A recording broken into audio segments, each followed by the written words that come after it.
餐崇拜現在開始，各位請起立。主耶穌，請給我們講解聖經。當你和我們說話的時候，求你使我們心裏火熱。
姊妹早晨啊！歡迎大家咧喺呢個復活期咧又翻到嚟我哋禮拜堂去參與我哋今天嘅聖餐崇拜。提一樣嘢，復活期主耶穌基督已經復活，我哋係一個自由嘅人，所以喺復活期裏邊嘅崇拜咧，大家唔需要跪下。我提一提呢樣嘢啊。好，請翻開我哋週刊嘅封面啊！我哋仍然站立同唱聖靈感化歌。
Hallelujah.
心愛主，恭敬歸榮耀於主嘅聖名。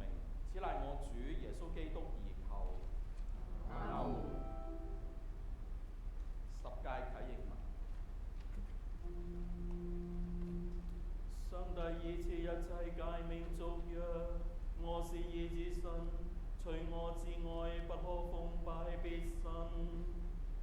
求主憐恤我等，感動我等這心，令我等能守時間。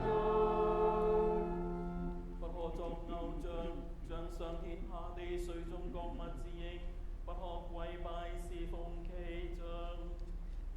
求主憐恤我等，感動我等這心，令我等能守時間。不可妄稱以神之名。求主憐恤我等，感動我等這心，令我等能守時間。當紀念安息日，守為聖日。求主憐恤我等，感動我等這心，令我等能守時間。當孝敬父母。求主憐恤我等，感動我等這心，令我等能守時間。不可殺人。求主憐恤我等，感動我等這心，令我等能守時間。不可奸淫。求主憐恤我等，感動我等這心，令我等能守時間。不可偷竊。求主憐恤我等，感動我等這心，令我等能守時間。不可作假見證陷害人。求主憐恤我等，感動我等這心，令我等能守時間。不可貪慕人之一切所有者。求主憐恤我等，將這一切聖潔刻在我等心內。各位親愛嘅兄弟姊妹，我哋應在全能嘅上帝面前謙恭認罪，我哋一同用認罪文祈禱。全能之上帝，我主耶穌基督之父，創造萬物、審判萬人之主，我哋向來全心、言語、行事都有過犯，大得罪上帝，干犯主怒。現今我哋悲傷哀痛，承認自己所犯諸罪，我哋因為此罪懇切痛悔，心內憂傷，思想我哋嘅過犯甚覺難堪，如負重擔擔當不起。求最慈悲嘅父，憐恤我哋，憐恤我哋，為聖子我主耶穌基督赦免我哋從前嘅罪，又賜恩與我哋自今以後改過自新，遵主聖意服侍主，將尊貴榮耀歸於主嘅聖名。此乃我主耶穌基督而求。阿門。全能嘅上帝，我哋嘅天父發大慈悲，應許將赦罪嘅恩賜俾誠心悔罪、真信主而歸向主嘅人。現今願上帝為我主耶穌基督嘅功勞，憐恤你哋，赦免你哋，救你哋脫離自己所犯諸罪，賜俾你哋行善嘅力，使你哋能得到永遠嘅生命。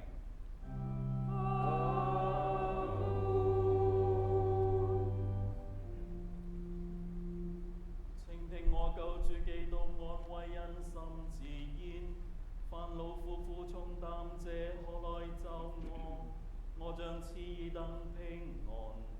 上帝憐愛世人，甚至將其獨生子賜之，使凡信之者不至滅亡，必得永生。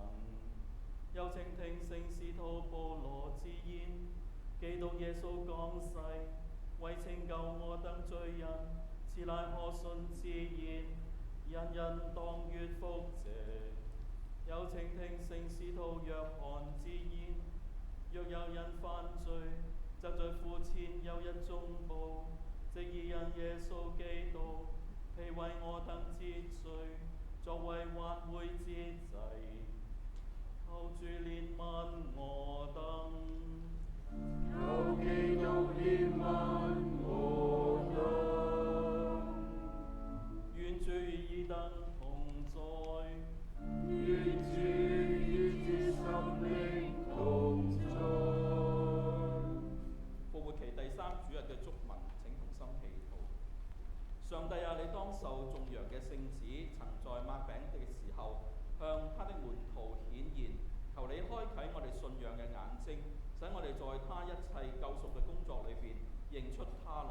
聖子和聖父、聖靈三位一體嘅主，唯一上帝，一同永生，一同掌權，永世無盡。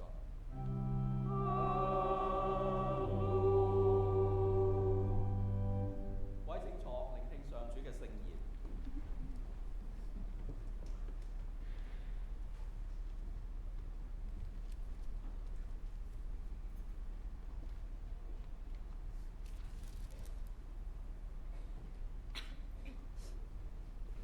第一次經課係記載喺《使徒行傳》9章1至20節，新約聖經192至193頁。《使徒行傳》9章1至20節。掃羅不斷用威嚇兇悍的口氣向主的門徒說話。他去見大祭司，要求發信給大馬士革的各會堂。若是找着信奉這道的人，無論男女，都准他捆綁帶到耶路撒冷。掃羅在途中，將到大馬士革的時候，忽然有一道光從天上下來，四面照射着他，他就仆倒在地，聽見有聲音對他說：掃羅，掃羅，你為什麼迫害我？他說：主啊，你是誰？主說：我就是你所迫害的耶穌。起來，進城去，你應該做的事，必有人告訴你。同行的人站在那裏，說不出話來，因為他們聽見聲音，卻看不見人。掃羅從地上起來，睜開眼睛，竟不能看見什麼。有人拉他的手，領他進了大馬士革。他3天什麼都看不見，也不吃，也不喝。那時，在大馬士革有一個門徒，名叫亞拿尼亞。主在異象中對他說：亞拿尼亞。他說：主啊，我在這裏。主對他說：起來，往那叫直街的路去，在猶大的家裏去找一個大數人，名叫掃羅。他正在禱告，在異象中看見了一個人，名叫亞拿尼亞，進來為他按手，讓他能再看得見。亞拿尼亞回答：主啊，我聽見許多人講到這個人，說他怎樣在耶路撒冷多多苦待你的聖徒，並且他在這裏有從祭司長得來的權柄，要捆綁一切求告你名的人。主對他說：你只管去，他是我所揀選的器皿，要在外邦人、君王和以色列人面前宣揚我的名。我也要指示他，為我的名必須受許多的苦難。亞拿尼亞就去了，進入那家，把手按在掃羅身上，說：掃羅弟兄，在你來的路上向你顯現的主，就是耶穌，打發我來，叫你能再看得見，又被聖靈充滿。掃羅的眼睛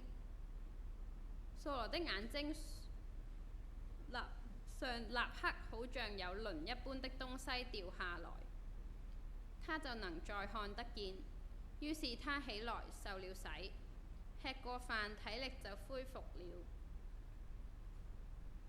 掃羅和大馬士革的門徒一起住了些日子，立刻在各會堂裏傳揚耶穌，說他是上帝的兒子。這是上主的道。感謝上主。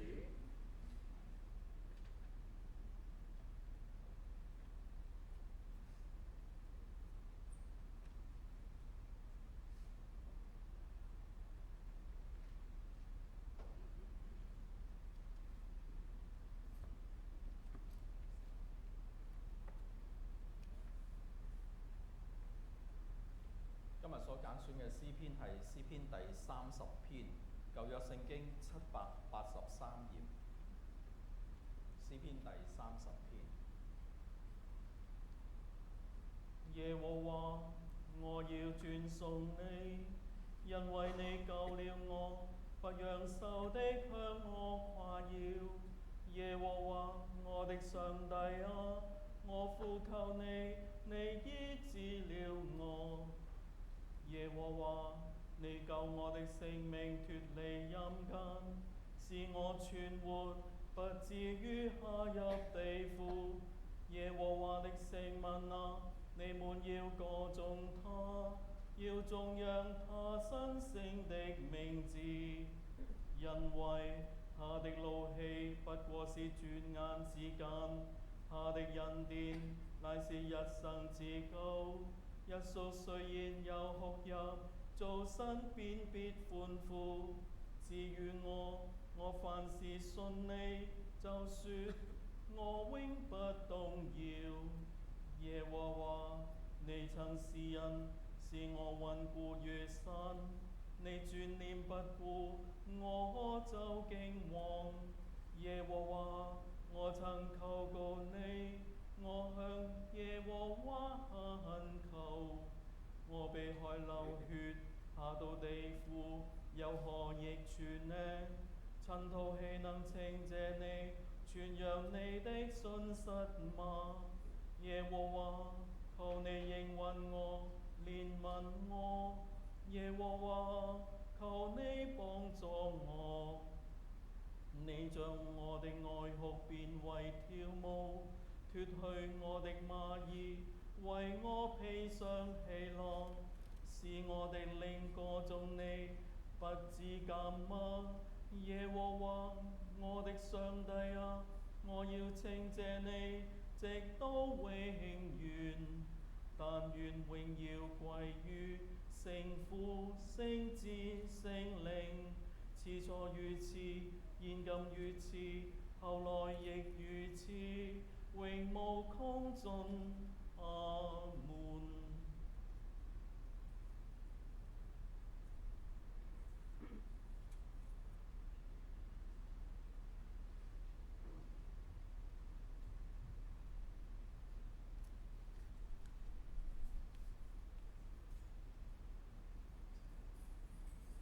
第二次嘅經課記載喺啟示錄5章11至14節，舊約聖經404頁。啟示錄5章11至14節。我又觀看，我聽見寶座和活物及長老的周圍有許多天使的聲音，他們的數目有千千萬萬，大聲說：被殺的羔羊配得權能、豐富、智慧、力量、尊貴、榮耀、頌讚。我又聽見在天上、地上、地底下、滄海裏和天地間一切所有被造之物，都說：願頌讚、尊貴、榮耀、權勢都歸給坐在寶座上的那位和羔羊，直到永永遠遠。四活物就說：阿門。眾長老也俯伏敬拜。這是上主的道。感謝上主。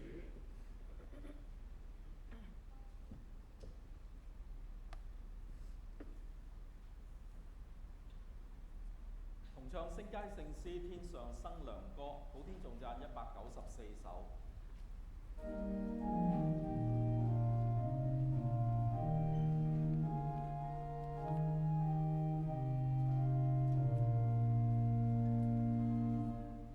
天上生良風聲謝，救主聖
約翰福音第21章由第1節讀起。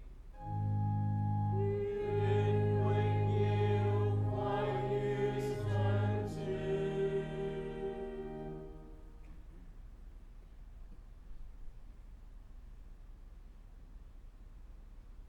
這些事以後，耶穌在提比利亞海邊又向門徒顯現。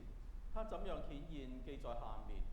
西門彼得叫低土馬的多馬、加利利的加拿人拿但業、西比泰的兩個兒子和另外兩個門徒都在一起。西門彼得對他們說：我打魚去。他們對他說：我們也和你一起去。他們就出去上了船。那一夜並沒有打着什麼。天光亮的時候，耶穌站在岸上，門徒卻不知道他是耶穌。耶穌就對他們說：孩子們，你們有吃的沒有？他們回答他：沒有。耶穌對他們說：你們把網撒在船的右邊，就會得到。於是他們撒下網去，竟拉不上來了，因為魚很多。耶穌所愛的那門徒就對彼得說：是主。那時西門彼得赤着身子，一聽見是主，就束上外衣，跳進海裏。其餘的門徒因離岸不遠，約有200肘，就坐着小船把那網魚拉過來。他們上了岸，看見那裏有炭火，上面有魚和餅。耶穌對他們說：你剛才打的魚拿幾條來？西門彼得就上船，把網拉到岸上，網裏滿了大魚，共153條。雖然魚這樣多，網卻沒有破。耶穌對他們說：你們來吃早飯。門徒中沒有一個敢問他你是誰，因為他們知道他是主。耶穌走過來，拿餅給他們，也照樣拿魚給他們。耶穌從死人中復活後，向門徒顯現，這是第3次。他們吃完了早飯，耶穌對西門彼得說：約翰的兒子西門，你愛我比這些更深嗎？彼得對他說：主啊，是的，你知道我愛你。耶穌說：你餵養我的小羊。耶穌第2次又對他說：約翰的兒子西門，你愛我嗎？彼得對他說：主啊，是的，你知道我愛你。耶穌說：你牧養我的羊。耶穌第3次對他說：約翰的兒子西門，你愛我嗎？彼得因為耶穌第3次對他說：你愛我嗎？就憂愁，對耶穌說：主啊，你無所不知，你知道我愛你。耶穌說：你餵養我的羊。我實實在在地告訴你，你年輕的時候自己束上帶子，隨意往來；但年老的時候，你要伸出手來，別人要把你束上，帶你到不願意去的地方。耶穌說這話，是指彼得會怎樣死來榮耀上帝。說了這話，耶穌對他說：你跟從我吧。這是上主的福音。願讚頌歸於基督。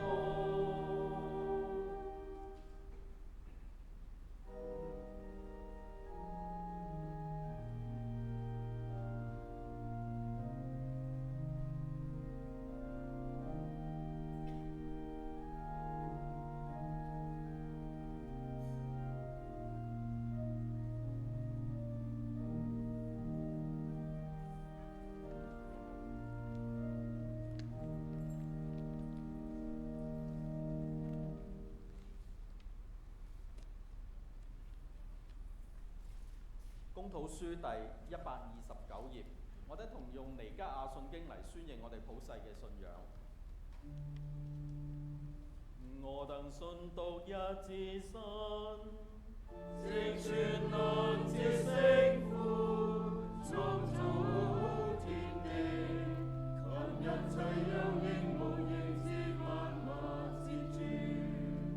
我等信獨一之主耶穌基督，上帝肉身之聖子，是聖父在萬世之前所生，是從神所出之神，從光所出之光。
請翻開我哋週刊嘅第3頁啦。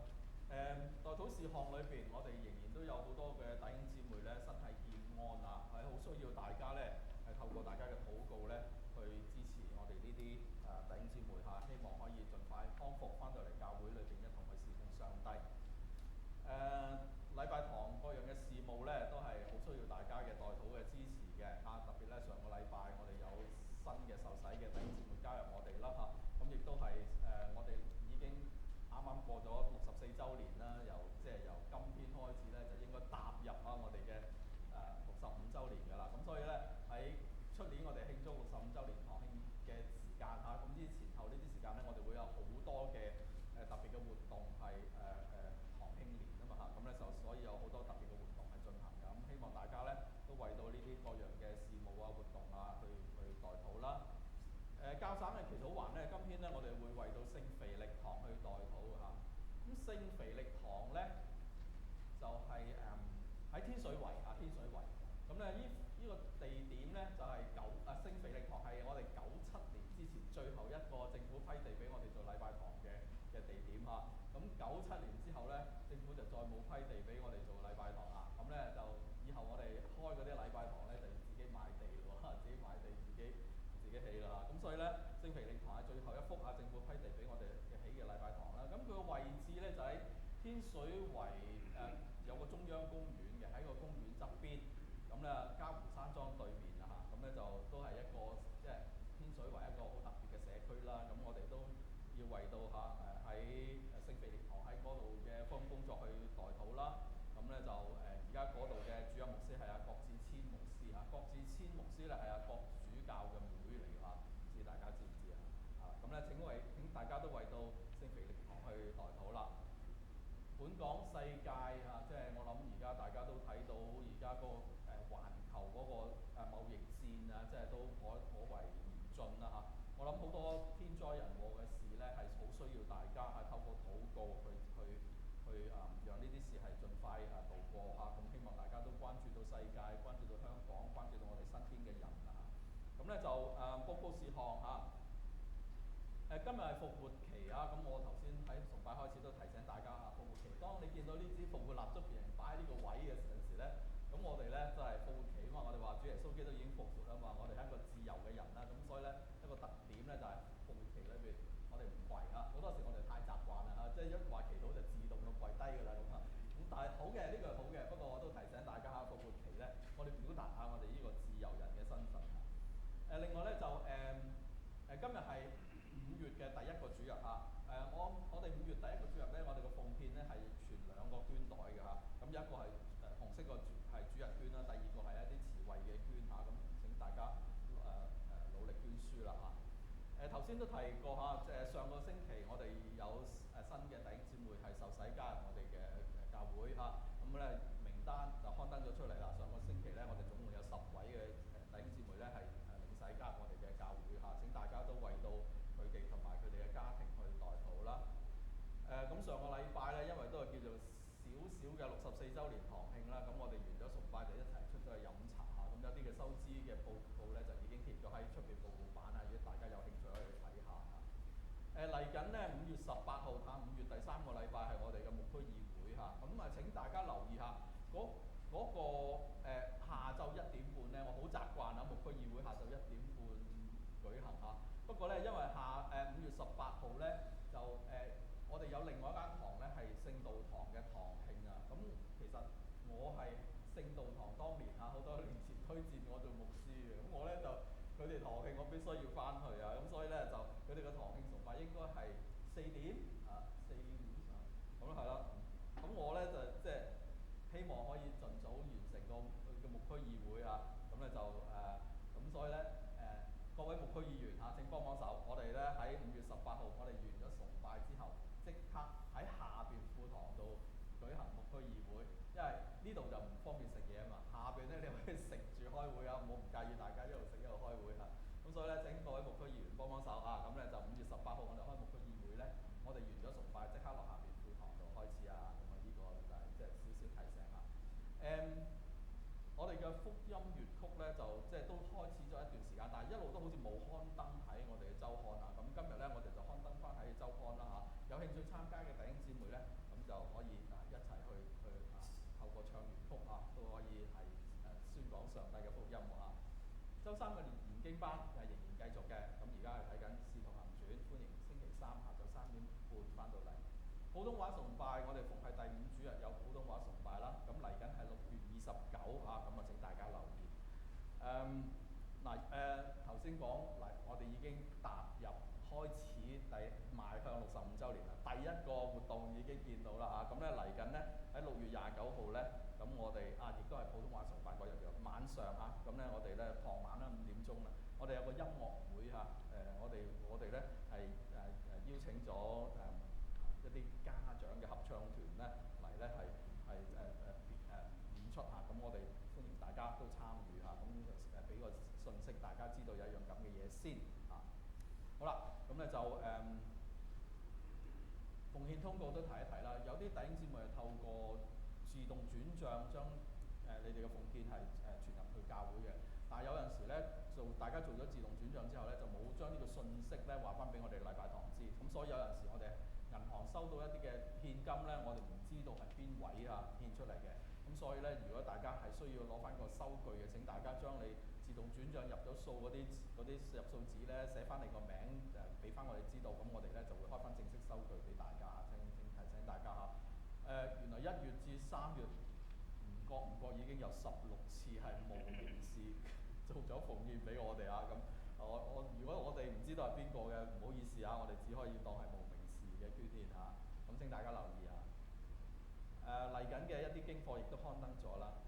咁第10咧就係嚟緊5月11號呢個係善牧主日啦，我哋收到嘅奉獻咧係會作為明華神學院嘅支持神學教育嘅用途請大家都留意。咁其他嗰啲咧我唔詳細講啦，咁咧就大家自己閲讀啦。咁教區教省嘅消息，咁大家如果有興趣嘅，自己記得日期、時間、地點，要報名嘅就報名準時出席參加就得啦。咁我唔詳細介紹啦。咁第7頁咧就係我哋上個主日收到嘅奉獻數字啦。咁如果有遺漏嘅地方咧，請大家提出，我哋更正翻。咁最底嗰頁咧就係呢個聖工輪值表有弟兄姊妹提我，唔好建議大家主動地揾我話俾我聽，想參加任何嘅崗位侍奉。佢話牧師，你指佢哋去做就得㗎啦。咁我咧跟住咧我就會周圍去捉人幫手去參與各個崗位嘅侍奉㗎咯請大家留意咁咧就呢啲係刊登咗喺上面嘅侍奉嘅崗位咧，請大家準時翻到嚟參與嗰個崗位嘅侍奉工作最後尾我哋喺最底頁嘅底嗰度咧就刊登咗我哋2025年嘅本堂嘅全堂主題咁咧就我哋一齊讀一讀咯將身體獻上當作活祭，是聖潔的，是上帝所喜悅的。你們如此侍奉，乃是理所當然的。羅馬書12章1節，好需要大家嘅侍奉，好需要大家嘅幫手嘅。請大家一齊推動教會嘅福音嘅工作啦。咁我宣佈到呢度啦。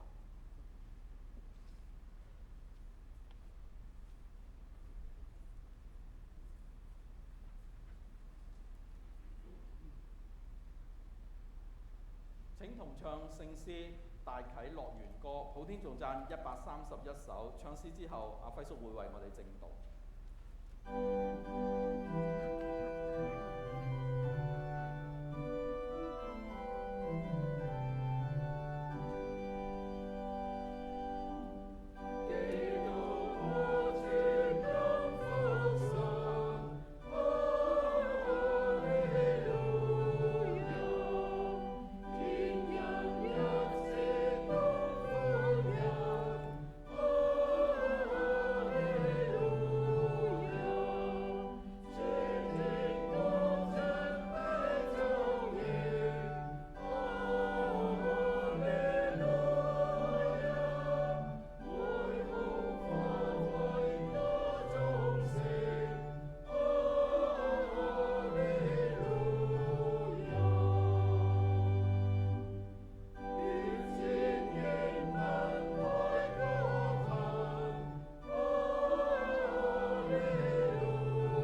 低頭同聲祈禱，求天父打開我哋眾弟兄姊妹嘅心眼，使我哋大家都能夠見到上帝道理中嘅真光，又願我口中嘅言語，眾弟兄姊妹嘅心懷意念都蒙上帝悅納，奉主耶穌基督嘅名而求，阿門。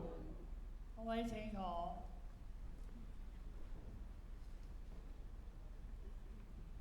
各位早晨，大家身體健康，願上帝祝福大家，天父上帝愛大家，我亦都愛大家嘅。喺今日第一次經課係記載喺《使徒行傳》9章1到20節，經文嘅重點就係話，主耶穌對掃羅說：掃羅，你為什麼迫害我？我就係你所迫害嘅耶穌。而主耶穌後來又叫亞拿尼亞去尋找掃羅，要為佢按手，俾佢睇得見嘅。保羅後來受洗之後，即刻喺各個會堂裏傳揚耶穌話，佢就係上帝嘅兒子。今日同大家分享嘅題目就係基督嘅精兵保羅。保羅大家都聽到個名好耐，但係究竟係點樣嘅保羅啊？咁啊，首先去諗一諗下保羅嘅特徵點嘅呢？保羅係有優美嘅品格，好明顯一眼望落去就知道佢有猶太人嘅特點，亦都有希臘人嘅思想力。不過保羅身量短小，即係矮，肢體有殘缺不全嘅地方。保羅嘅鬍鬚好長，不過好稀薄，佢頭頂就係光禿禿嘅。但係保羅嘅面貌嘅特徵係咩呢？係神色光鋭。點解啊？因為佢成日旅行，同埋好勤力去學習個手藝。好多人以為保羅嘅體魄啊好強健有力，但係佢時時都係為咗自己嘅身體唔強壯而憂慮嘅。又話說有一個行邪術嘅猶太人叫做巴耶蘇，佢竭力去抵擋嗰度嘅省長信主。保羅就用非常嚴厲嘅説話去譴責呢個人，使到佢暫時盲咗隻眼，係唔能夠睇見嘅。如果我哋詳細去閱讀下《使徒行傳》9章1到20節嗰度呢，我哋就會發覺到保羅喺昔日係真係一個逼迫基督教徒嘅熱心家。喺佢寫腓立比書嘅時候，佢亦都承認自己係一個逼迫基督徒嘅熱心人物。但係感謝天父上帝，佢竟然後來做咗呢個基督嘅精兵嘅，唔單止唔逼迫基督徒，甚至願意去為基督嘅名而受人哋嘅逼迫。佢以前唔認識主，及至到喺大馬色嘅路上向主耶穌向佢顯現，佢就蒙了光啦。佢從此就知道佢一定要接受主所託付俾佢嘅重大使命。乜嘢使命啊？係要與呢個眾善嘅仇敵並空中屬靈嘅惡魔爭戰嘅。所以佢寫俾以弗所教會嘅時候，佢鼓勵嘅教友話：你們要靠着主，依賴佢嘅大能大力，作剛強嘅人，仲要穿起上帝所賜嘅全副軍裝，就能抵擋魔鬼嘅詭計。保羅成為基督嘅精兵，佢究竟有咩優點係可以作為你同埋我嘅模範呢？第一點，保羅為咗主耶穌基督，佢忍受好多苦難。如果想做基督嘅精兵呢，就一定要忍受苦難。保羅知道耶穌基督喺一生裏邊受到好多嘅苦難，甚至被釘在十字架上而犧牲。佢唔單止從耶穌基督嗰度體驗到，佢亦都係從司提反嗰度體驗出嚟嘅。佢親眼見到司提反點樣為主而被石頭打死嘅，所以佢後來係為主個名啊，就被鞭打5次，被棍打3次，被石頭掟1次，甚至為咗主坐好多次監嘅。佢仲話：我一定要同主一齊受苦，我要效法耶穌嘅死嘅。果然喎，佢遵為主嘅道殉難嘅。因此我哋基督嘅精兵啊，我哋大家都受洗咗啦，應該以保羅嘅受苦為模範嘅，仲要謹記主耶穌嘅吩咐。佢話：那殺身不能殺靈魂嘅，千祈唔好怕嘅。主耶穌吩咐我哋話：佢愛我，凡愛我，唔勝過愛自己嘅父母、妻子、兄弟、姊妹同埋自己嘅性命咧，就不配作佢嘅門徒嘅。第二點，保羅為咗主耶穌基督，佢情願捨棄一切嘅。經常記著咁樣話：凡喺軍隊裏邊當兵，係唔能夠將世務纏身嘅。喺世界上各個當兵嘅人呢，係實在唔能夠以世務為念嘅。而你同我已經成為基督嘅精兵，更加唔可能。點解？因為主耶穌已經從世界上揀選咗你同我嘅。我哋係唔屬於呢個世界，既然唔屬於呢個世界，就屬天啦。所以保羅話：我哋卻係天國嘅國民嚟㗎。既然屬於天國，咁樣你同我就係天國嘅精兵啊！所以我哋一定要撇下一切嘅世務嘅。所以保羅啊，就將佢個名譽、地位、權威、財產一切丟棄晒。所以佢就話：我以認識耶穌基督為至寶啊！我已經丟棄萬事作糞土。嗱，保羅之所以能夠為主捨棄一切，因為佢從耶穌基督同埋眾使徒嗰度呢係體驗到嘅。保羅佢知道主耶穌點樣捨棄世上嘅榮耀，降世為人，及佢嚟到世上仍然係點樣捨棄一切嘅。主既係咁樣，所以保羅就實行以活着基督為口號嘅，同埋佢更體驗到昔日各個使徒跟隨主呢，就一定會捨棄佢嘅事業同埋家庭嘅。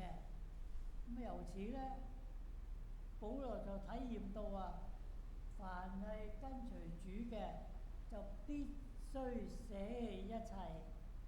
今日你同我跟隨主已經咁耐啦，我哋有否被世務所纏累呢？耶穌基督話：人若不撇下一切所有的，就不能作佢嘅門徒啦。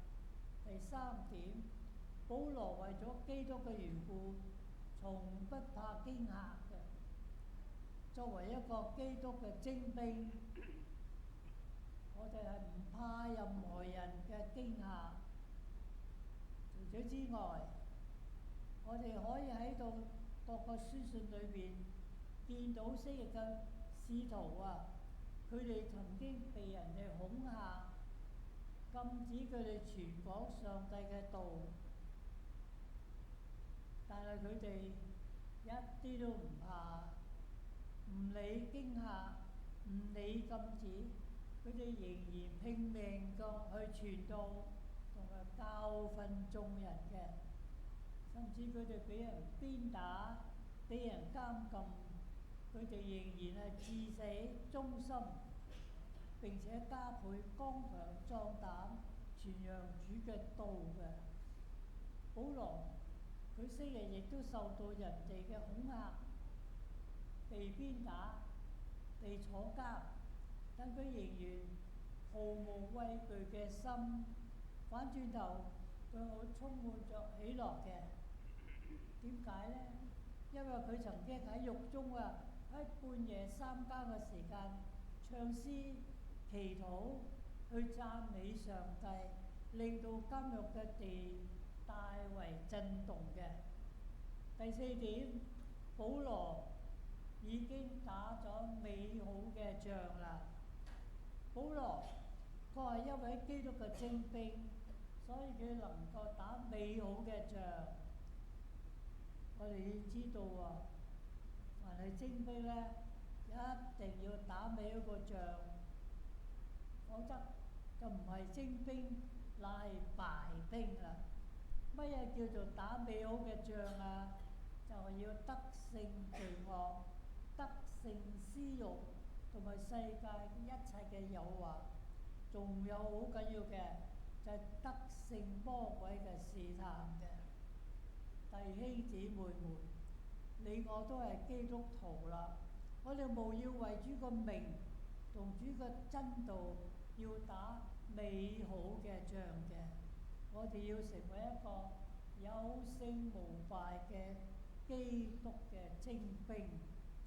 最後，我哋要講到保羅對教會嘅貢獻啦。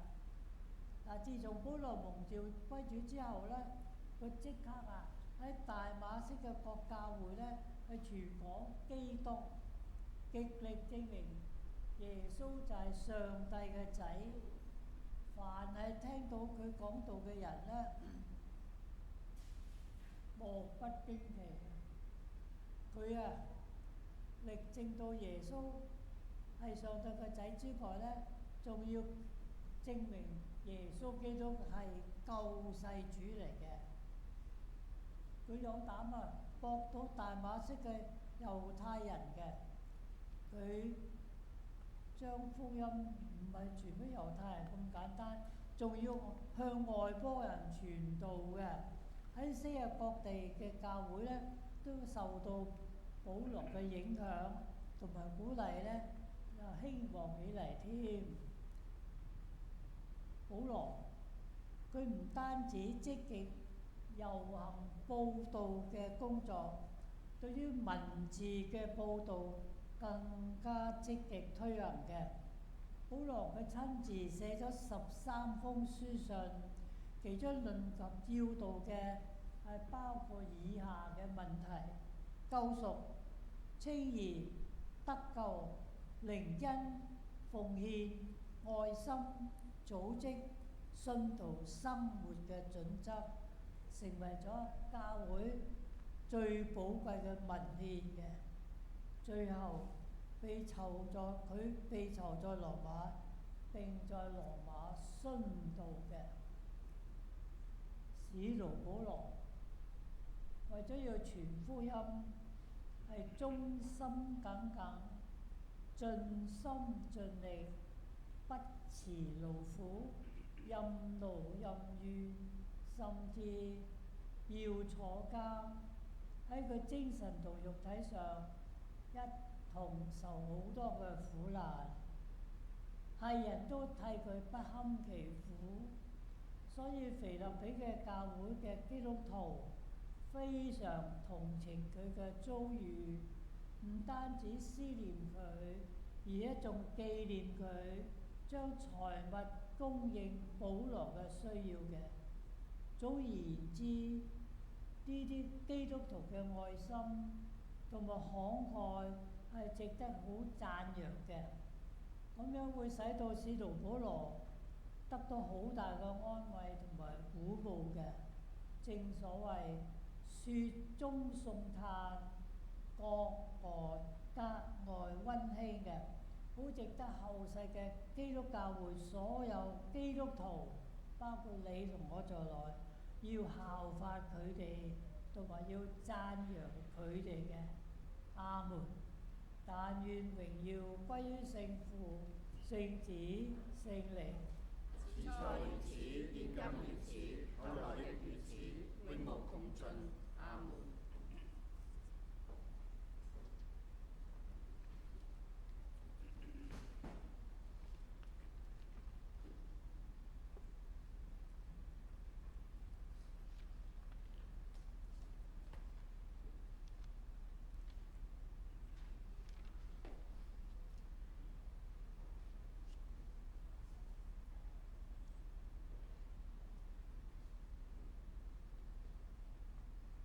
你哋嘅光應照耀人前，令人見你哋嘅善行，榮耀你哋在天上嘅父。請同唱奉獻詩、聽訓歌，普天頌讚289首。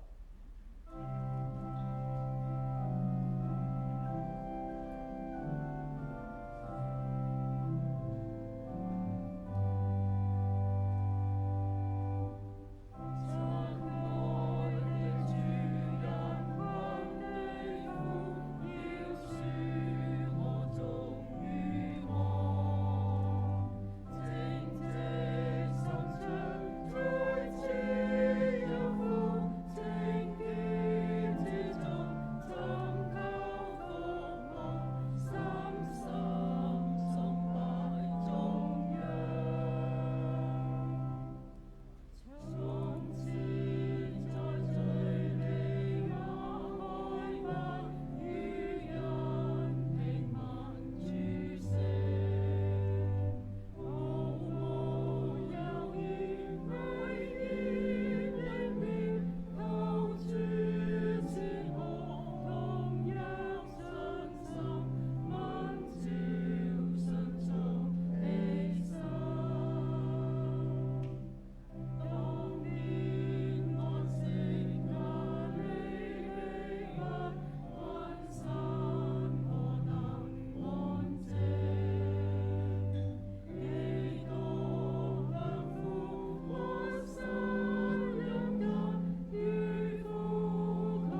我哋要為到基督在世上奮鬥嘅全教會祈禱。全能永生嘅上帝曾託聖使徒教訓我哋為萬人祈禱，懇切呼籲，感謝主。我哋伏求主施恩悅納我哋所獻嘅捐項與祭品，應允我哋嘅祈禱，時常感化聖教會，使凡奉主聖名嘅人，皆能遵守真理，同心合意，順從聖道，彼此親愛和睦。又求救護奉教嘅執政者，感化佢哋嘅心，使佢哋能依真道，公正治民，賞善罰惡，扶持聖教。我哋又求天父賜恩俾眾主教以及各位嘅聖品人，使佢哋行事傳教，皆能顯明主生命嘅道，亦能遵依聖法施行聖禮。我哋伏求主引導以及輔助凡在各處宣傳福音嘅人，又以主嘅靈光照一切研究學習真道者，以致世界能充滿真理嘅知識。又求主將天恩賜俾主嘅眾民，更賜恩喺呢度聚會嘅眾人，使我哋恭敬聽信聖經嘅道，常記於心，終身聖潔，作事合意，誠心事主。我哋又求主大發慈悲，安慰拯救喺世上凡遇災難、受困苦、有病痛、有欠缺並遭各樣禍患嘅人。我哋又為已經去世、一生信奉主、敬畏主嘅人，讚美主嘅聖名，求主施恩俾我哋，能效法佢哋嘅良善模範，可以與佢哋同享天國嘅福。懇求天父為我哋獨一無二嘅中保，我哋嘅主耶穌基督應允我哋嘅祈禱。阿們。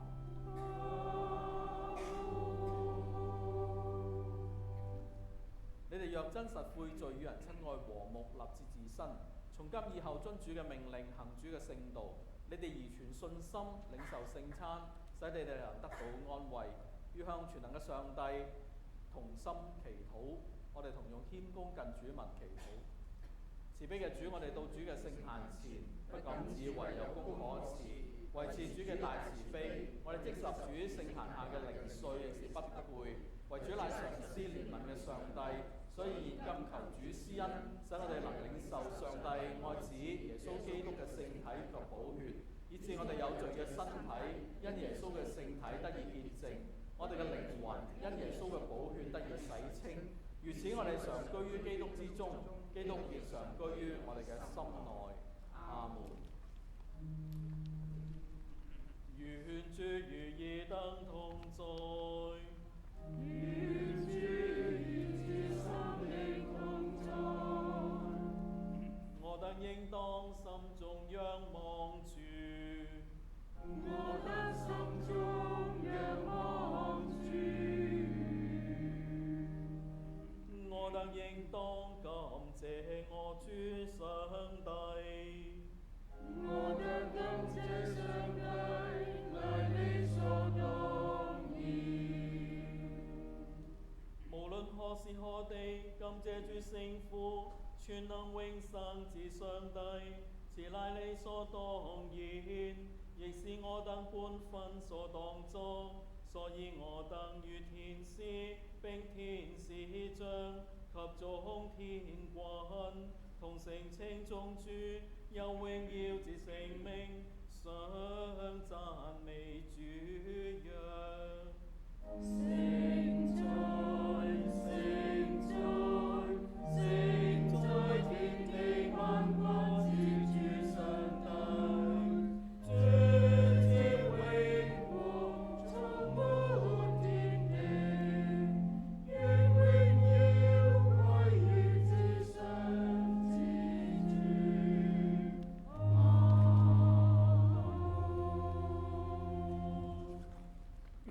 公禱書137頁，祝聖餅酒禮物。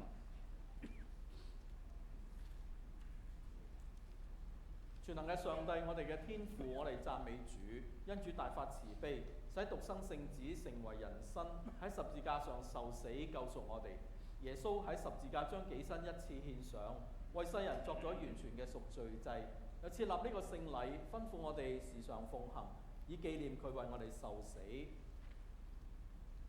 主耶穌喺被賣之夜取餅，祝謝，擘開，分俾個門徒話：你哋接此而食，呢個係我嘅身體，係為你哋所寫嘅。你哋以後須如此行，以紀念我。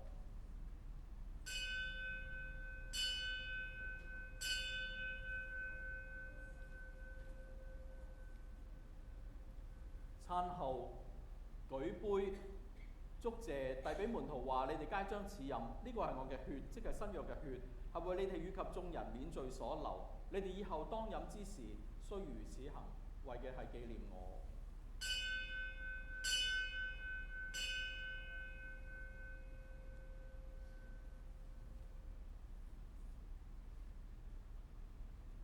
主天父上帝啊，昔日聖子救主耶穌基督親自設立聖事，吩咐我哋以後奉行。因此，主卑微嘅僕人現遵聖子嘅命令，將主所賜嘅聖物奉獻於聖主之前，以為紀念救主耶穌嘅聖禮，而追念聖子寶貴嘅受難與受死、大能嘅復活與榮耀嘅升天。我哋復誠心感謝，因為我哋藉賴耶穌基督而獲得無數嘅恩賜。我哋又伏求慈悲嘅天父大發慈悲，垂聽我哋嘅祈禱，以聖潔及賜生命嘅聖靈，將主所賜嘅餅同埋酒分別為聖，並將我哋潔淨，使我哋在接受餅酒之時，得領聖子救主耶穌基督嘅聖體與及寶血，俾我哋嘅身體靈魂得以強健而復甦。我哋又懇求天父大發慈悲，歡喜收納我哋稱頌感恩嘅獻祭，又誠心求主施恩，令我哋與及全教會嘅人，藉賴聖子耶穌基督捨身流血嘅功勞，得蒙罪嘅赦免，並得受諸般嘅恩賜。我哋同讀。我哋現將自己嘅身體靈魂獻於主，作合理潔淨嘅活祭，懇求主使我哋同領聖餐嘅人，皆蒙主嘅恩寵天福。我哋罪惡甚重，如不配獻祭於主，但我哋現今所行乃分內之事，懇求主歡喜收納。勿計我哋嘅行為，唯因我主耶穌基督饒恕我哋嘅過犯，皆賴我主耶穌基督祈求。主耶穌與聖父、聖靈一同永生，一同掌權，永為一上帝，世世無盡。阿門。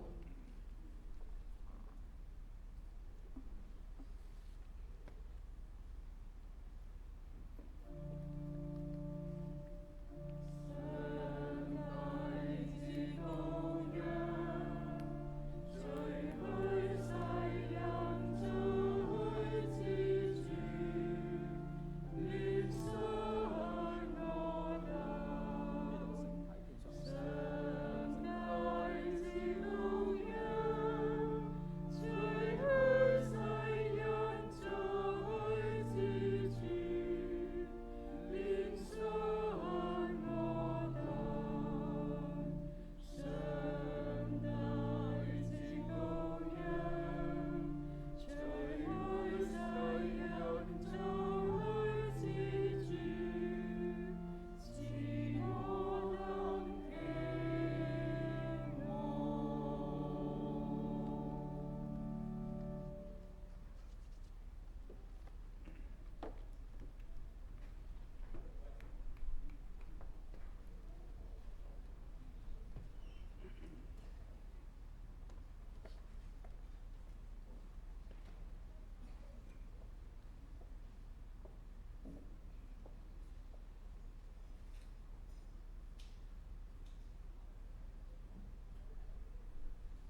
141頁，我哋同用感謝文祈禱。全能永生嘅上帝，我哋誠心感謝，一主將聖體即子嘅主耶穌基督嘅聖體寶血，賜俾我哋領聖餐嘅人，作我哋嘅靈糧，使我哋確知主喜悅我哋，愛惜我哋，並承認我哋為聯合於聖子奧妙身體中嘅肢體。蓋基督嘅身體，即係眾信徒嘅聖教會，亦使我哋深信，我哋直賴愛子為我哋受難遇害嘅功勞，而得有指望成為上帝永遠國度嘅後嗣。伏求天父施恩輔助我哋，使我哋常能居於聖會中，而遵行主所準備我哋當為嘅善事。但願尊貴榮耀歸於聖父、聖子、聖靈三位一體嘅主，世世無盡。阿門。各位請起立，我哋同唱玫瑰主頌。但願在天上榮耀歸於上帝，在地上平安歸於主所喜悅之恩。我能讚美主，稱頌主，敬拜主，榮耀主，為主至大榮耀，感謝主上帝，天上照望，全能至上帝聖父，主獨生聖子耶穌基督，主上帝之羔羊，聖父之聖子，除去世人罪之主，免信我能，除去世人罪之主，免信我能，除去世人罪之主，應允我能之祈禱，在於上帝聖父有之聖子，憐恤我等，為基督獨人為聖，基督獨人為主，為基督與聖靈，同在聖父榮耀中同歸至上。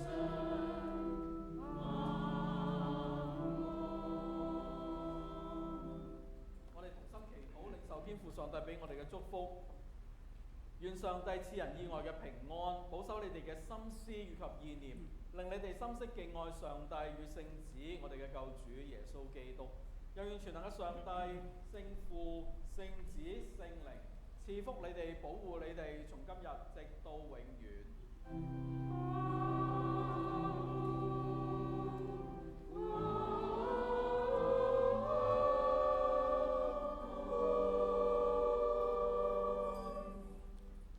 同唱結禮聖詩愛傳福音歌，普天頌讚478首。我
心祈禱。愛我哋嘅天父上帝，感謝你呼召咗使徒保羅，改變咗佢嘅生命，成為一個傳福音嘅使者。求天父上帝都教導我哋能夠全心全意獻上自己嘅生命去為主作工，傳揚福音。我哋一同用使徒保羅嘅祝文同心祈禱，願我主耶穌基督嘅恩惠、上帝嘅慈愛、聖靈嘅感動，常在我哋眾人之中。阿門。